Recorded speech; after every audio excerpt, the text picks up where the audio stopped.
아멘. 하나님 말씀은 창세기 35장 1절부터 15절까지 말씀입니다. 창세기 35장 1절부터 15절까지 말씀 한 절씩 교독하겠습니다. 하나님이 야곱에게 이르시되 일어나 베델로 올라가서 거기 거주하며 내가 내 형 에서의 낯을 피하여 도망하던 때에 내게 나타났던 하나님께 거기서 제단을 쌓으라 하신지라.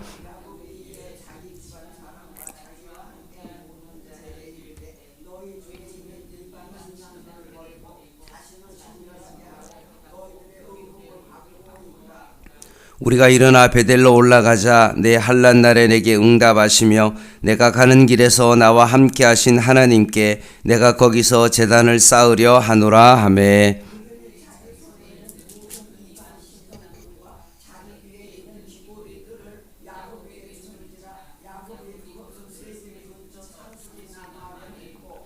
그들이 떠났으나 하나님이 그 사면 고울들로 크게 두려워하게 하셨으므로 야곱의 아들들을 추격하는 자가 없었더라.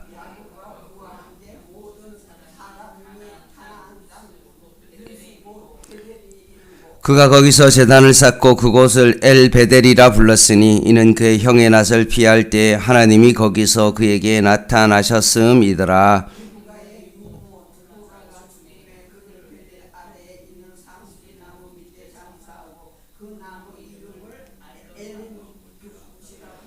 야곱이 밧단 아람에서 돌아오매 하나님이 다시 야곱에게 나타나사 그에게 복을 주시고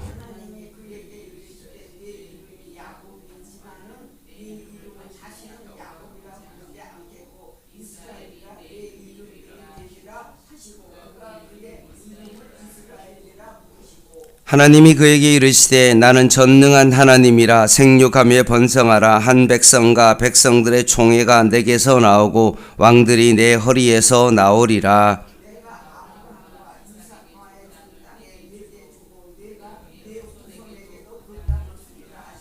하나님이 그와 말씀하시던 곳에서 그를 떠나 올라가시는지라.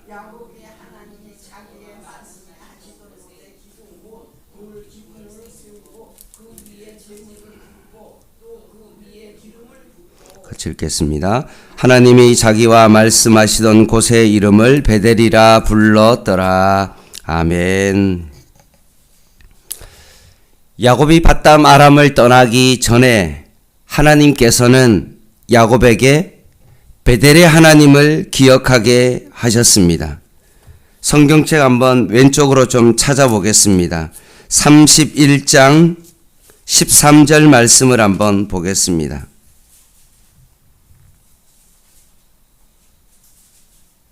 31장 13절 나는 베델의 하나님이라 내가 거기서 기둥에 기름을 붓고 거기서 내게 서원하였으니 지금 일어나 이곳을 떠나서 내 출생지로 돌아가라 하셨느니라.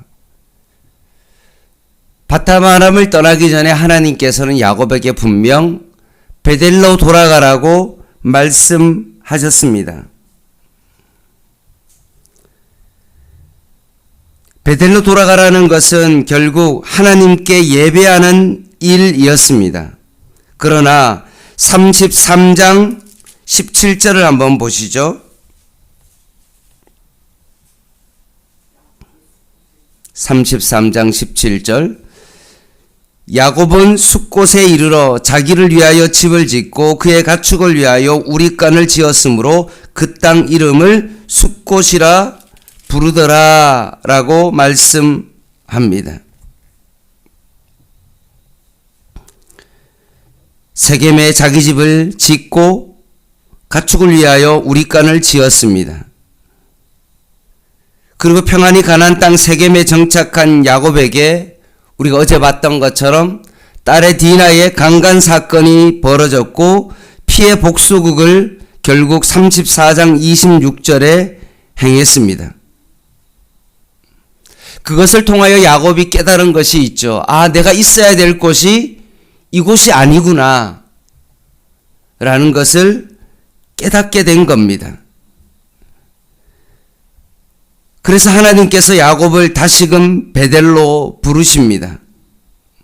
이제까지 지속적으로 야곱에게 사인을 보냈지만 야곱이 응답하지 않았지만 결국 디나의 강간 사건과 이 피해 복수극을 통하여서 자신의 인생을 한번 되돌아보게 된 것입니다.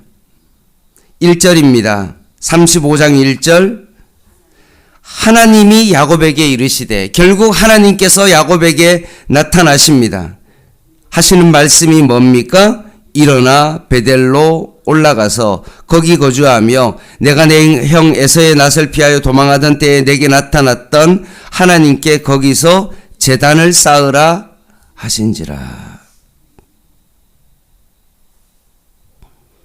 절망적인 현실에서 곧 주변의 어떤 족속들이 자신을 죽일 수도 있는 어떤 그런 위험한 상황, 그 상황 가운데 다시 한번 베델의 하나님을 기억하며 그 장소로 이제 가기 시작합니다. 자신의 신앙을 고백했던 그 장소로, 하나님께 예배했던 그 장소로 이제는 믿음으로 올라가기 시작합니다. 그리고 그의 가솔들에게 2절에 이렇게 이야기합니다.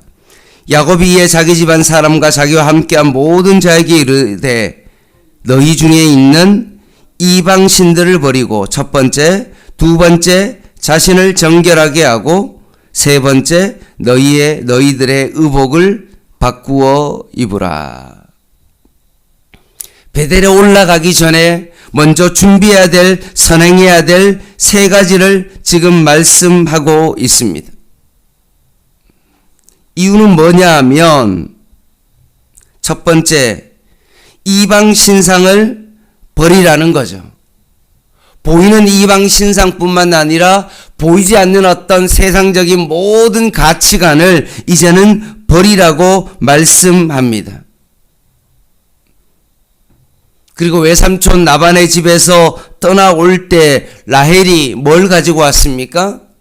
자기 아버지의 드라빔을 가지고 왔죠. 그것도 몰래 가지고 와서 낙타에 거기에 숨겼습니다. 그리고 디나 일로 인하여 결국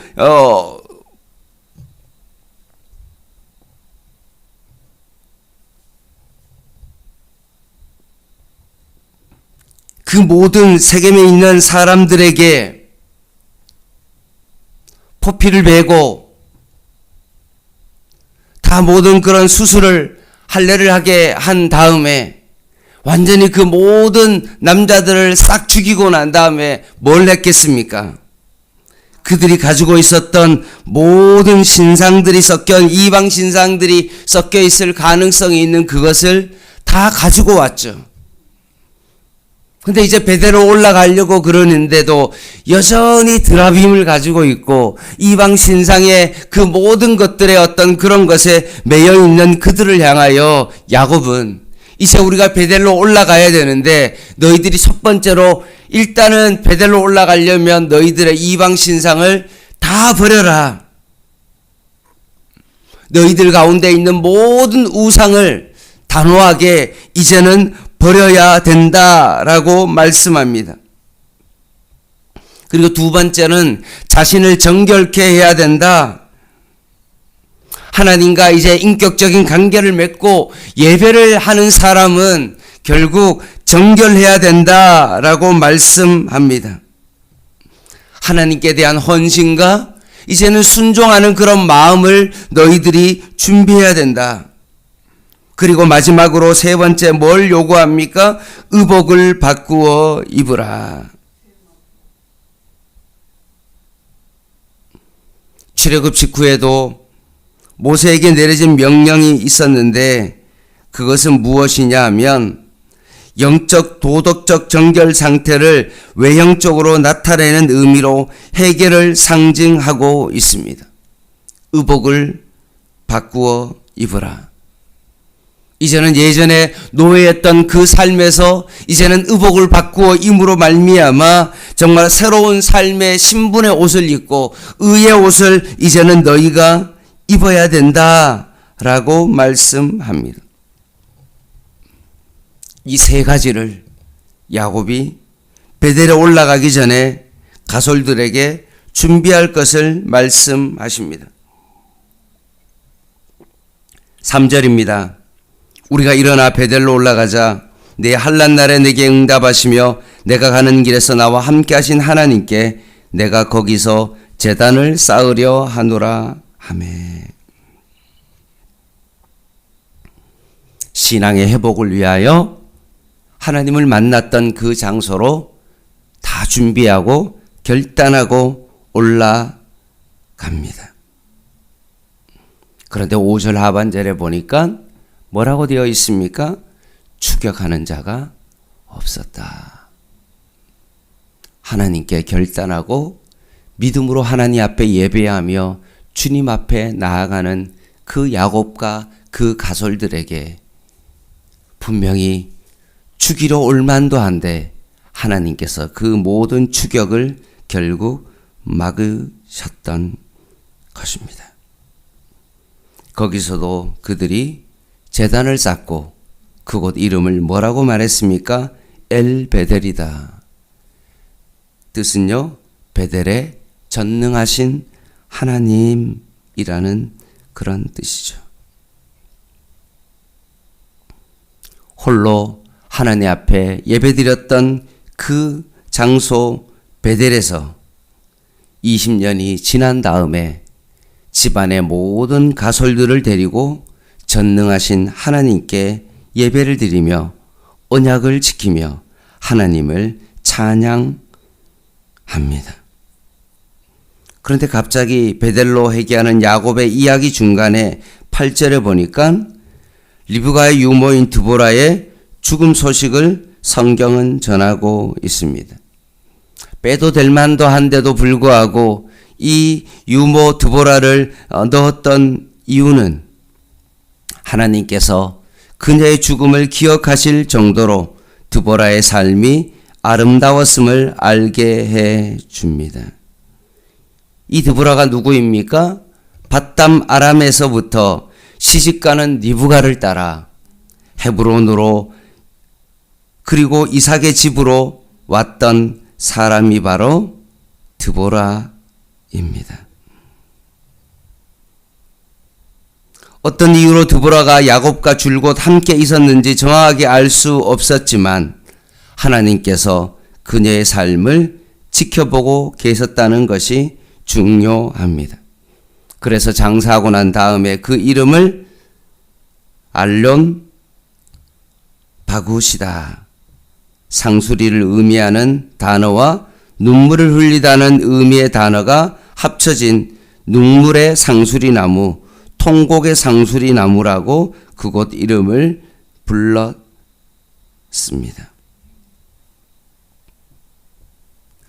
사랑하는 성도 여러분, 믿음의 사람은 자신의 신분이 어떠하든 것이 중요하지 않습니다. 내가 야곱으로 살아가든 내가 유모로 살아가든 그것이 중요한 것이 아니라는 것입니다. 내가 신분이 중요한 것이 아니라 내가 어떠한 상황 가운데서도 믿음을 가지고 살아가느냐가 너무나 중요하고 하나님께서는 이 유모도 세상 사람들은 유모를 바라보며 하찮은 사람, 정말로 쓸모없는 사람, 허드렛 일을 하는 사람이다 라고 그렇게 생각할 수도 있지만 하나님은 그 유모를 기억하시고 그 사람을 장사하고 있는 하나님을 보게 되어집니다. 그러면서 이제 9절부터 15절까지 야곱이 다시 하나님을 의뢰했을 때 하나님께서 야곱에게 이스라엘임을 강조하시고 약속의 상속을 재확인해 주시며 10절에 이렇게 말씀하십니다. 하나님이 그에게 이르시되 내 이름이 야곱이지만은 내 이름을 다시는 야곱이라 부르지 않겠고 이스라엘이 내 이름이 되리라 하시고 그가 그의 이름을 이스라엘이라 부르시고 하나님이 그에게 이르시되 나는 전능한 하나님이라 생육하고 번성하라 한 땅과 백성들의 총회가 내게서 나오고 왕들이 내 허리에서 나오리라 내가 아브라함과 이삭에게 준 땅을 내게 주고 내가 내 후손에게도 그 땅을 주리라 하시고 하나님이 야곱에게 형 에서를 만나기 전에 야곱을 먼저 만나 주시고 분이엘에서 야곱의 이름을 뭐라고 바꿔주셨습니까? 야곱이라 하지 말고 이스라엘이다 라고 개명해 주셨는데 다시 한번 이 베델에서 야곱의 이름을 재확인시켜 주십니다. 그리고 하나님의 그 응답으로 돌 기둥을 쌓고 하나님께 제사를 드리며 그곳 이름을 하나님의 집이다. 15절에 똑같이 야곱이 전에 그것을 베델이라 했는데 동일하게 한 번 더 그것을 베델이라 명명하게 되어집니다. 그리고 하나님께서 다시 한번 야곱에게 그 약속을 다시 한번 확인해 주셨습니다. 말씀을 마무리하겠습니다.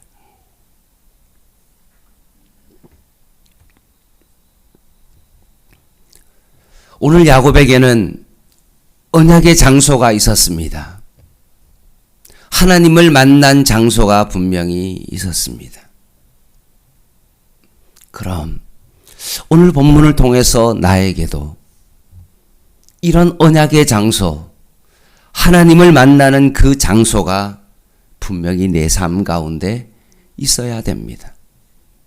하나님의 언약을 재확인하는 장소, 하나님을 만나는 그 장소가 내 삶 가운데 분명히 있어야 됩니다. 야곱이 하나님 앞에 예배했던 그 장소가 베델인 것처럼 여러분의 정말로 약속의 장소가 분명히 있어야 되는데 그 장소가 여러분의 가정에 있어서 그곳이 바로 골방이 되기도 하고 때로는 여러분이 오늘 이 새벽에 예배드리는 이 새벽 제단이 될 수가 있고 아니면 정말로 여러분의 삶 가운데 수요 예배가 될 수가 있고 아니면 주일날 드려지는 그 주일날 그 대예배가 여러분이 하나님을 만나는 그런 은혜의 장소, 약속의 장소가 분명 될 수 있는 것입니다. 그 약속의 장소를 향하여 여러분 날마다 그곳을 향하여 이방 신상을 버리고 자신을 정결케 하고 자신의 의복을 새롭게 바꾸어 입음으로 말미암아 그곳을 향하여 날마다 우리는 믿음으로 나아가야 되는 것입니다. 그리고 하나님께서 나와 함께 하셨던 그 베델의 장소에서 하나님의 언약을 기억하며 다시 한번 믿음으로 살아가는 그런 시간이 우리에게 필요한 것입니다. 오늘도 이 새벽이 여러분에게 하나님과 친밀히 만나는 그런 언약의 장소 되기를 원하고 다시 한번 고난 가운데 만났던 그 하나님을 다시 한번 기억하는 귀한 은혜의 시간 되시기를 주님의 이름으로 간절히 부탁을 드립니다. 기도하겠습니다.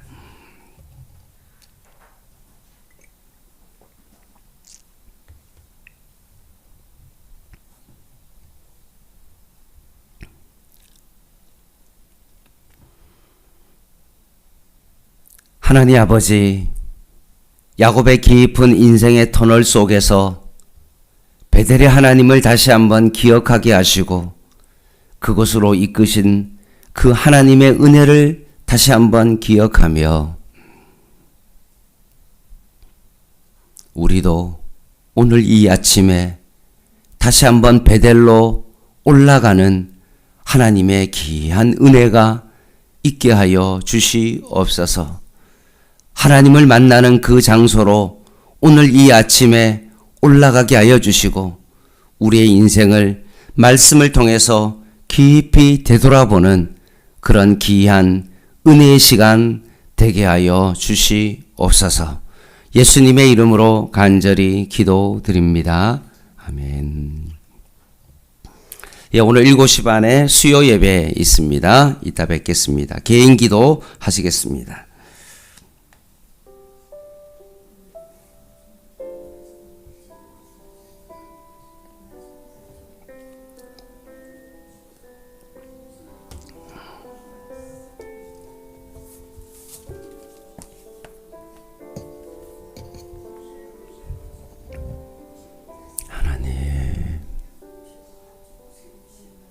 자리가